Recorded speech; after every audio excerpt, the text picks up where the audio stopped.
Benvingudes i benvinguts a este videotutorial d'ús bàsic d'aules.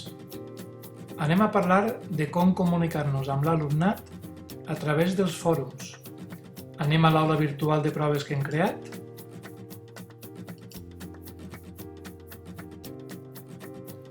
I en primer lloc comentar que totes les aules virtuals per defecte tenen un fòrum creat, un fòrum amb el nom d'avisos.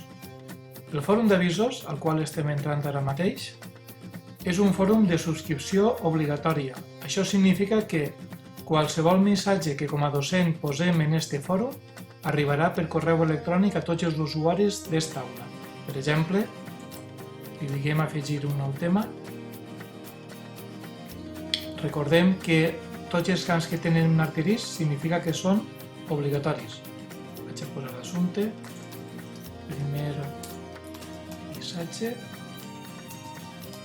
Comunicar-nos amb l'alumnat.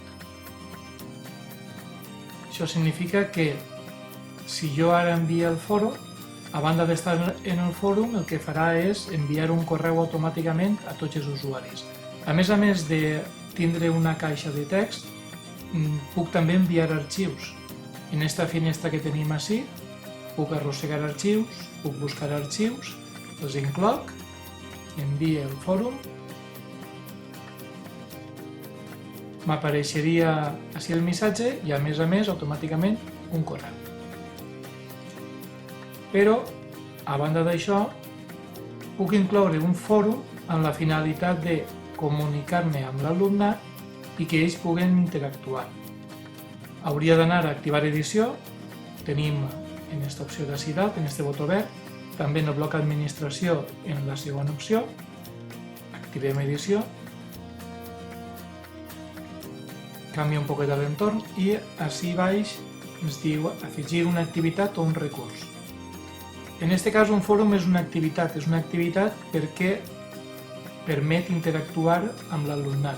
No és només un receptor, sinó que l'alumnat pot treballar en aquesta activitat. Seleccionem fòrum, agreguem i ens apareixeria la finestra dels paràmetres de l'activitat que estem incloent. Nom del fòrum, per tractar la unitat 1, per exemple. Descripció no és obligatòria, la podem posar o no. Ací podem seleccionar si volem que aparegui en la descripció del curs. I encara que hi ha diferents tipus de fòrums, en aquest cas anem a seleccionar el d'ús general. És un ús en què els usuaris, tots, siga docent, siga alumnat, poden incloure algun tipus de missatge i la resta d'usuaris poden interactuar. Hi ha moltes més opcions en quant a paràmetres, no anem a entrar ara en cadascuna d'elles, sinó que el que interessa és veure com podem crear un fòrum per a que l'alumnat pugui participar. Guardem els canvis.